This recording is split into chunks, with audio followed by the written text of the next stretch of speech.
ချီပေါ့နော်ထိုင်းအိတ်ထိုးချီလို့ခေါ်တဲ့ချီလေးကိုတုံးပြီးတော့ granny square လေးတွေဖန်တီးမှာဖြစ်ပါတယ်ဒီနေရာမှာကာလာကတော့ဒါတဘာဝရောင်လေးရယ်ပန်းအနုရောင်လေးရယ်ဒါလေးကတော့ဒီမယန်းစီရောင်ပုံစံလေးပေါ့နော်ပြီးသားပြီဆိုလို့ရှိရင်ဒါအစဟင်းပုတ်ရောင်လေးပေါ့ဒီ3ရောင်ကိုတုံးပြီးတော့ granny square လေးဖန်တီးမှာဖြစ်ပါတယ်ဒီနေရာမှာကိုကြိုက်တဲ့ကာလာလေးတွေတုံးပြီးတော့လည်းဖန်တီးလို့ရပါတယ်နော်ပြီးသားပြီဆိုလို့ရှိရင် size ကတော့ 3.0 mm ကိုသုံးပါတယ်ရှင်ဆိုလို့ရှိရင်ဒီချီလေးတွေနဲ့စပြီးတော့ဖန်တီးရအောင်နော်အရင်ဦးဆုံးဒီရောင်လေးကိုသုံးပြီးတော့ထုတ်ပြပါမယ်နော်အရင်ဆုံး magic ring လေးလုပ်လိုက်မယ်ပြီးတော့ရင် chain လေးကထိုးပါမယ်နော် chain လေးကပြီးသွားပြီဆိုရင်ဒီ magic ring ထဲမှာပဲသူ့ကို double crochet လေးနဲ့ပြန်စမယ်နော် double crochet တစ်ခါပြီးသွားပြီဆိုရင် chain လေးတစ်ခါထိုးမယ်ပြီးတော့ရင် double crochet ပြန်လာမယ်ဒီလိုမျိုးပေါ့နော်ပြီးရင်နောက်ထပ် chain တစ်ခါထိုးမယ် double crochet တစ်ခါပြန်ထိုးမယ်နော်ဒါဆိုရင်ဒီမှာ1 2 3ဒီ chain လေးနဲ့ပေါင်းရင်4ခါပေါ့နော်စုစုပေါင်း8ခါပြည့်အောင်ထိုးရမှာပေါ့နော်အလဲကောင်မှာ chain လေးတစ်ခါထိုးမယ်ပြီးရင် double crochet ထိုးမယ်ဒါဆိုရင်8ခါပြည့်အောင်ထိုးမယ်နော်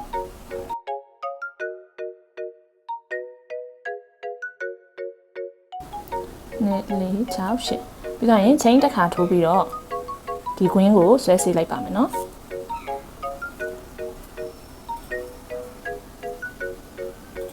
ပြီးတော့ဆိုလို့ရှိရင်ဒီမှာဒီအပေါ်က chain 3ခါရဲ့နေရာလေးမှာသူ့ကိုရှက်ကော်လေးနဲ့ထိုးလိုက်ပါမယ်နော်ဒါဆိုရင်ခြေစားဖြတ်လိုက်ပါမယ်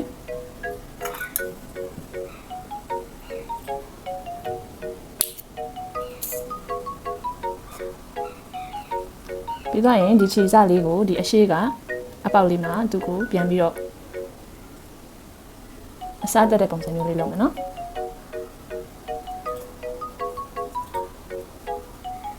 ဒါပြီးတော့ရင်နောက်တစ်ဆင့်သွားပါမယ်နောက်တစ်ဆင့်အတွက်ကတော့ဒီပန်းနုရောင်လေးနဲ့ထိုးမှာပေါ့နော်အရင်ဦးဆုံးသူ့ကိုဒီပေါ့နော်ချိန်ချထားတဲ့ဒီအလဲကောင်အပေါက်လေးတွေထဲမှာထိုးရမှာပေါ့နော်ကိုကြိုက်တဲ့နေရာကနေစထိုးလို့ရပါတယ်ဒီနေရာမှာပန်းရောင်ချီစားကိုယူမယ်ပြီးတော့ရင်ချိန်လေး3ခါထိုးပါမယ်ချိန်3ခါပြီးတော့ပြီဆိုရင်ဒီအပေါက်ထဲမှာပဲသူ့ကိုအတူတူ double crochet လေး3ခါထိုးလိုက်ပါမယ်နော်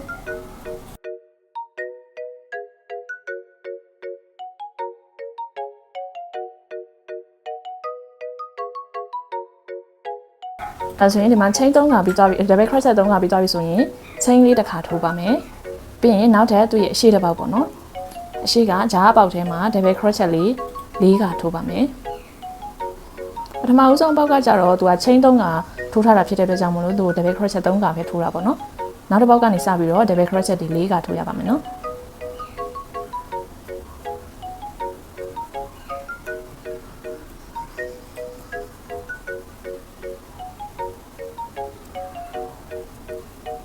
ဒါဆိုရင်ဒီအပေါက်မှာ double crochet 4ခါပြီးသွားပြီဆိုရင် chain တစ်ခါပြန်လာမယ်ပြီးရင်သူ့ရဲ့နောက်ထပ်အရှိတစ်ပေါက်ပေါ့နော်ဒါကအနောက်ကခြေစားကိုတစ်ခါတည်းသိမ်းပြီးထိုးသွားတာပေါ့နော်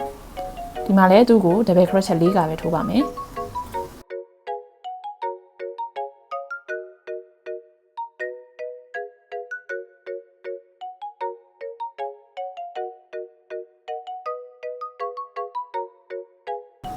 ဒါဆိုရင်ဒီမှာ double crochet 4ခါပြီးတော့ chain တစ်ခါပြန်လာမယ်ဒါဆိုရင်ဒီတစ်ပေါက်ချင်းစီတိုင်းမှာ double crochet 4ခါနဲ့ chain တစ်ခါစီပြန်ထိုးသွားရမှာပေါ့နော်ဒီဘက်ရောက်တဲ့အဆုံးရောက်တဲ့ထိကိုအခုလိုတိုင်းပဲဆက်ပြီးတော့ထိုးသွားလိုက်ပါမယ်နော်ဒါဆိုလို့ရှိရင်ဒီမှာ1 2 3 4 5 6 9 8ခုရှိရပေါ့နော်ဒီမှာနောက်ဆုံးမှာ chain တစ်ခါထိုးထားတယ်ပြီးတော့ဆိုလို့ရှိရင်သူကဒီအရှိကတိုင်ထိပ်ပေါ့နော်ဒီမှာ1 2 3 chain 3ခါပြီးရင်နောက်ထပ်တိုင်ရဲ့ထိပ်လေးမှာသူ့ကိုရှက်ကော်လေးထိုးပြီးတော့ခြေစားဖြတ်ရုံပဲပေါ့နော်ခြေစားဖြတ်ပြီးသားဖြစ်တဲ့အတွက်ဒီလိုလေးဆွဲထုတ်လိုက်ပြီးတော့ဆိုလို့ရှိရင်ဒီခြေစားကိုလည်းဒီအရှိကခြေပေါက်လေးတွေထဲမှာလိုက်ပြီးတော့အစားတက်တဲ့ပုံစံမျိုးလေးလုပ်ထားမယ်နော်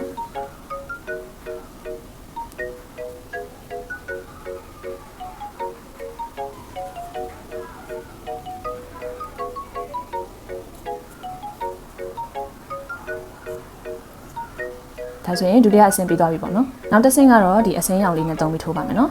သူ့ကိုဒီဂျားအပေါက်ထဲမှာပေါ့နော် chain တစ်ခါချထားတဲ့ဂျားအပေါက်ထဲကနေစပြီးတော့ခြေစားယူပါမယ်ပြီးသွားရင် chain 3ခါအရင်ဆုံးထိုးပါမယ် chain 3ခါပြီးသွားပြီဆိုလို့ရှိရင်ဒီအပေါက်ထဲမှာပဲ double crochet လေး3ခါအရင်ထိုးပါမယ်နော်ဒီမှာထိုးနည်းကတော့ double crochet ထိုးနည်းတွေနဲ့ပဲသွားတာပေါ့နော်ထိုးရတာတော့လွယ်ပါတယ်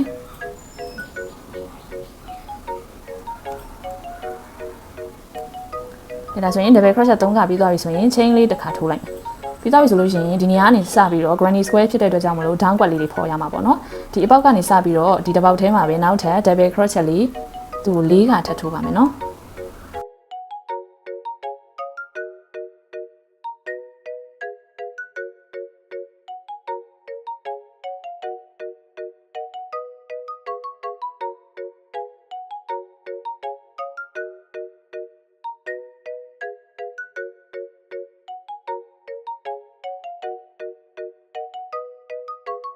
ဒါဆိုရင်ဒါကထောက်နေရပုံစံပေါ့နော်ဒီမှာအရှိက chain 3ခါနဲ့ဆိုတော့ဒီမှာ chain double crochet 4ခါပုံစံမှတ်လိုက်မယ် chain တစ်ခါချမယ်နောက်ထပ် double crochet 4ခါထိုးတယ်ပေါ့နော်ပြီးတော့ပြီဆိုလို့ရှိရင် chain တစ်ခါချစရာမလိုတော့ဘူးပေါ့နော်သူ့ရဲ့ဒီအရှိကြားအပေါက်ထဲမှာ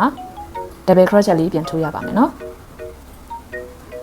ဒီအရှိပေါက်ထဲမှာ double crochet 4ခါထိုးပါမယ်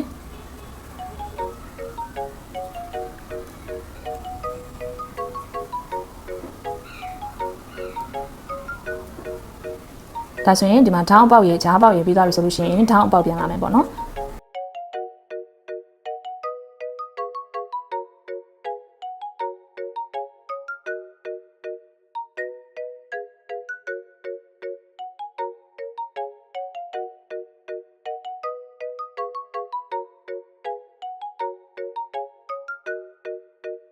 ဒါကထောင်းအပေါက်ဖြစ်တဲ့အတွက်ကြောင့်မို့လို့ chain တစ်ခါထိုးမယ်ပြီးတော့ဆိုရင်သူနဲ့အပေါက်တူတူမှာပဲနောက်ထပ် double crochet 4ခါထပ်ထိုးပါမယ်နော်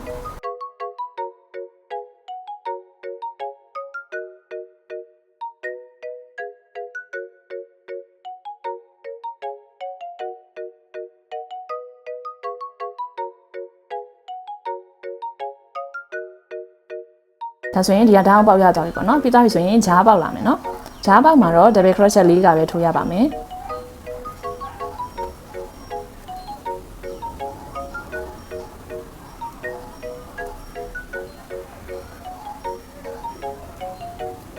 ဒါဆိုလို့ရှိရင်နောက်ထပ်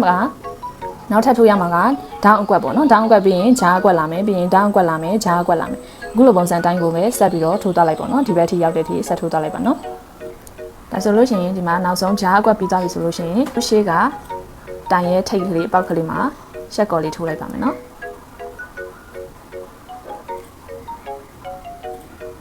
ရှက်ကော်ထိုးပြီးရင်ခြေစားဖြတ်ပြီးတော့ခြေစားကိုဆွဲထုတ်လိုက်ပါနော်ပြီးတော့ရင်တော့ဒီခြေစားလေးကိုအရှိပေါက်ကလေးတွေမှာတင်လိုက်မယ်နော်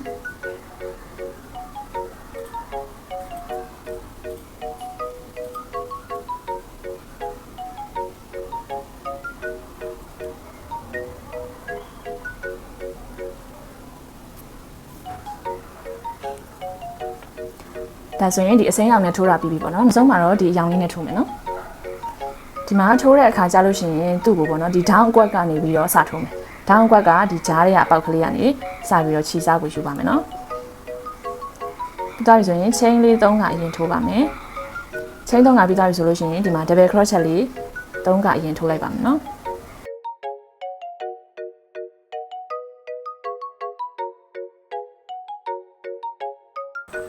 ဒါဆိုရင်ဒီမှာ double crochet 3ခါပြီးသွားပြီဆိုရင်ဒီဟာထောင်းနေရဖြစ်တဲ့အတွက်ကြောင့်မလို့ဒီအဆင့်မှာတော့သူ့ကို chain လေး2ခါထိုးလိုက်ပါမယ်ပြီးသွားပြီဆိုရင်ဒီအကွက်ထဲမှာပဲပေါ့နော်ဒီအပေါက်ထဲမှာပဲသူနဲ့အတူတူနောက်တဲ့ double crochet လေး4ခါထပ်ထိုးပါမယ်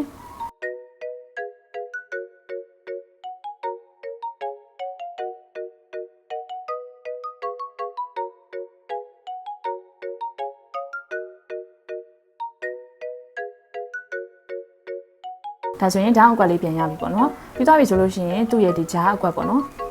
ဂျားအကွက်ထဲမှာသူ့ကို double crochet လေးပဲထိုးပါမယ်နော်ဒီမှာတော့ double crochet လေး4ခါထိုးသွားပါမယ်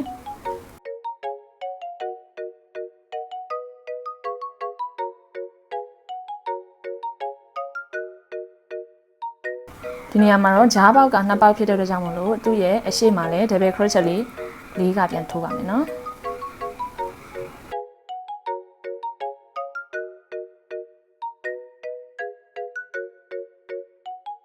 ပြီးတော့ရင်ထောင်းအကွက်နေရာပြန်လာမယ်နော်ထောင်းအကွက်ဆိုတော့ဒီကြားထဲမှာထိုးမယ်နော်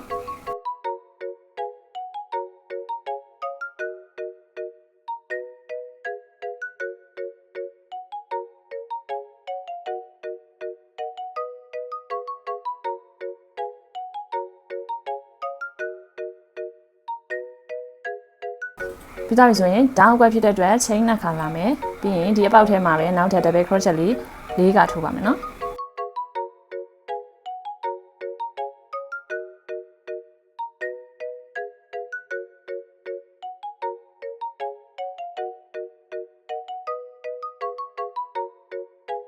ကြပြီးသွားရင်ဂျားနှစ်ပေါက်ပြန်လာမယ် down လာမယ်ပေါ့နော်အခုလိုပုံစံတိုင်းကိုပဲဒီပတ်ပတ်လည်းအဆုံးထိရောက်တဲ့အထိကိုဆက်ပြီးတော့ထိုးသွားလိုက်ပါနော်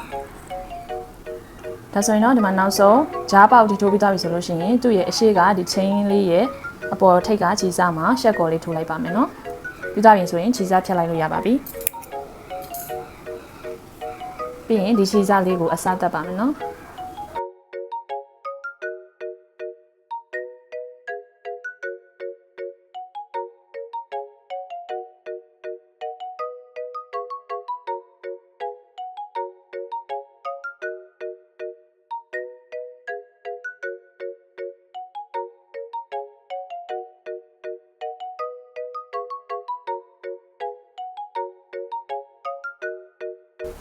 ဒါဆိုရင်တော့ဒီမှာ granny square ချက်လေးရသွားပြီပေါ့နော်